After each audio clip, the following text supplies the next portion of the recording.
A lot of things happening in the United States and the world today. There's many issues and challenges that we face. Obviously, the issue of health care reform has dominated the news and our attention, and the somewhat interesting joint session of Congress night before last. But there's also other issues that are facing the Congress and the nation, and one of them, of course, is our strategy in Afghanistan. And my colleagues have been discussing and debating, and we will, as the President, continue to debate and discuss as the President makes some very tough decisions concerning Afghan. I have the greatest respect and regard for my colleague and friend, the distinguished chairman of the Senate Armed Services Committee, and he and I are in agreement on many issues. And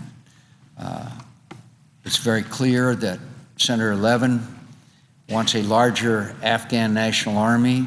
I have long maintained that we need a larger Afghan army, but I believe it's a false choice to try to grow the Afghan National Army while holding back on any additional U.S. combat troops. I'd remind my colleagues that the lesson of Iraq, and the one that General McChrystal wants to put into place in Afghanistan, is we don't get very far merely by putting individuals through a training course and releasing them into combat. In fact, when we examine the history, many times very unhappy history of our engagement and involvement in Iraq, there was a time where the Iraqi army was built up to very large size, as I recall, around a couple of 100,000, and then it basically collapsed, just totally collapsed in the face of attacks from both Shia and Sunni extremists. So I think the buildup of the Afghan army is an important component, but remember, the lesson of Iraq was that our troops went out and fought and lived with and spent 24/7 with the Iraqi military, and gradually over time they became a far more capable fighting force, and one that all of us can be proud of. It's mentorship at every level, including partnership in joint operations with U.S. forces, that will build a robust and capable Afghan military and pave the way for our eventual successful exit from Afghanistan. And to do this, we need more U.S. combat troops in Afghanistan. There's a lot more that I'd like to say about it, but there are vital areas that are controlled by the Taliban and its allies today. It'll require U.S. military force to shape, clear, hold, and build in those areas. And if we await the day when the Afghan National Army is increased in size and capable of carrying out all of these operations fully on its own, it may well be too late. We're reaching a decisive moment in Afghan history and our own. I believe the United States must commit the decisive force levels to bring about a significant change in the security environment in Afghanistan, with the aim of seeing real change over the next 12 to 18 months. This issue will continue to be an issue of mounting concern and importance to the American people, but I also want to point out that in the face of mounting reports of fraud and abuse carried out during the recent Afghan presidential elections, I have real concerns about the integrity of the electoral process there.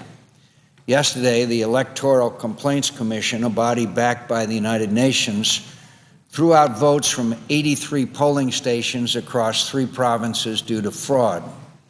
It also ordered recounts at hundreds of other polling stations and is due to examine irregularities in other areas of the country.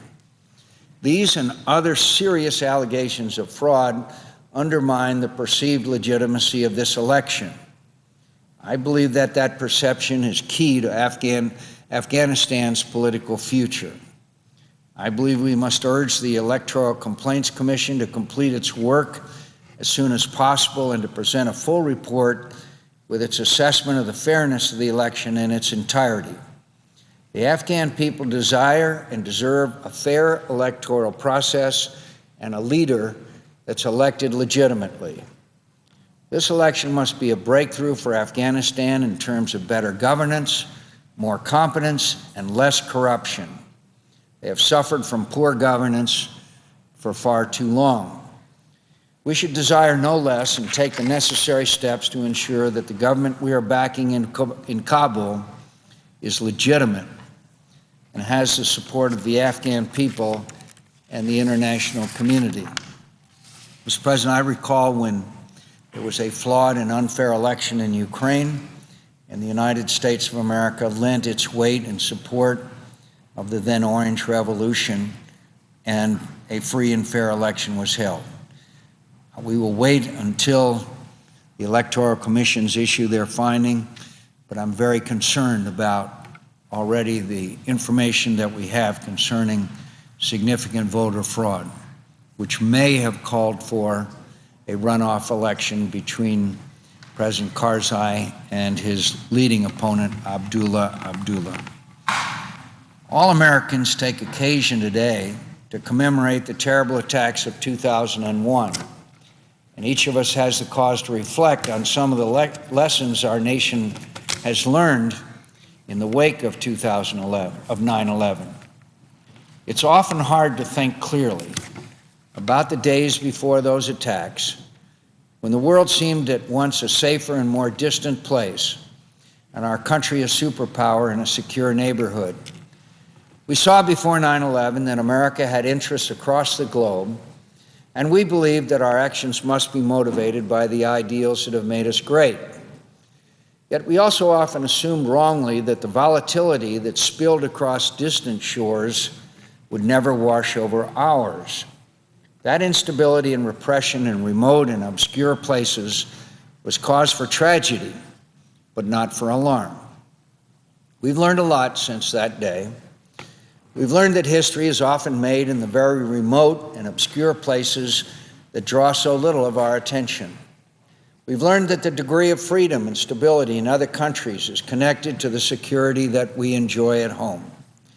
And we've learned that we must remain the authors of history or face becoming its victims. Today, I'd like to just spend a few moments discussing recent events in one of those places, which I'd bet seems like a peripheral concern to most Americans. Few of us wake up in the morning scouring the papers for the latest news from Lebanon or follow the ins and outs of politics in Beirut. Yet in recent days, we've seen the portents of a new political crisis in Lebanon, and while all of us must hope that it will be resolved easily and peacefully, we know from the history of that country that it very well may not be. Yesterday, Prime Minister designate Saad Hariri stepped down, unable to form a national unity government, some 2.5 months after his election in June.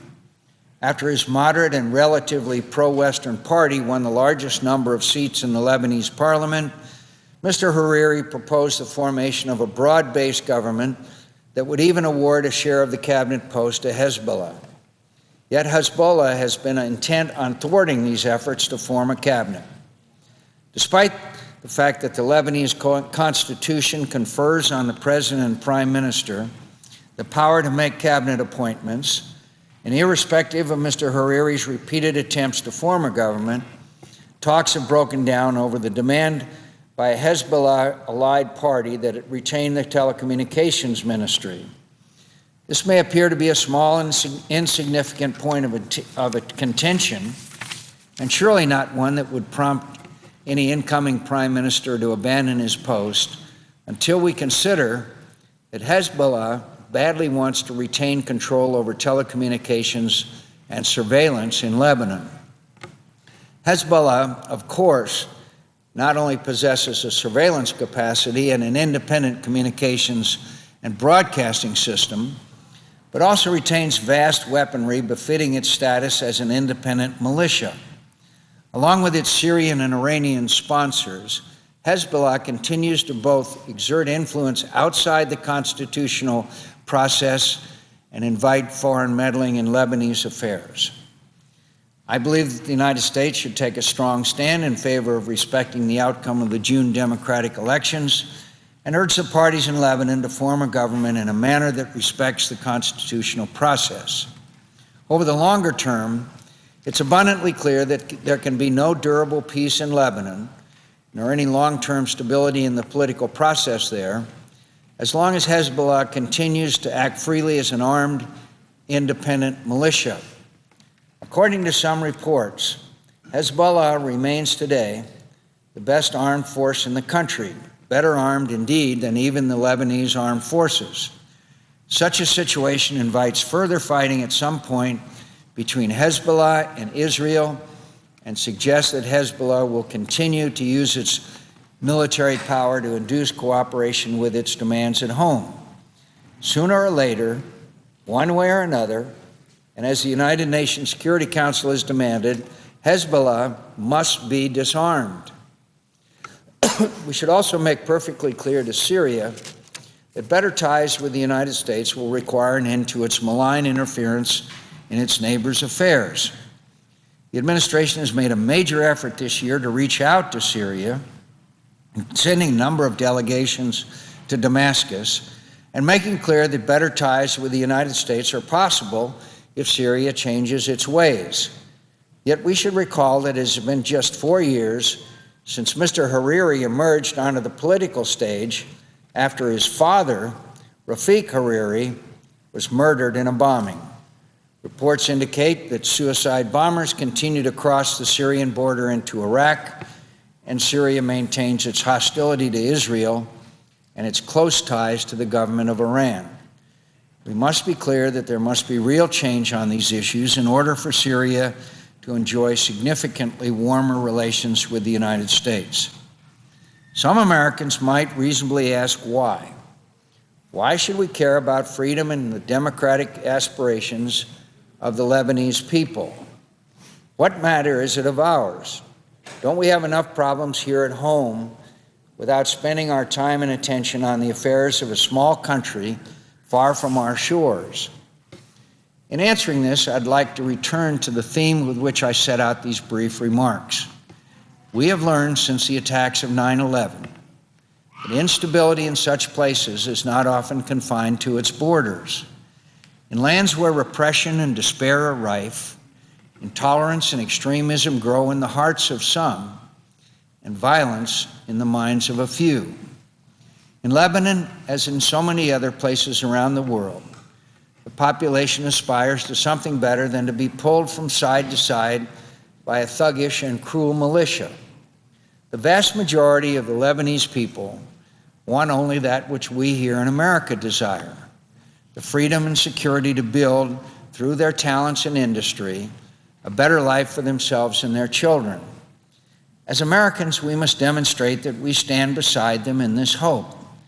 As we commemorate today the terrible acts of a small group dedicated to extinguishing this very ideal throughout the world, we should, I believe, rededicate ourselves and our policies to advancing this noble goal. Mr. President, I suggest the absence of a quorum. Clerk will call the roll. Mr. Akaka.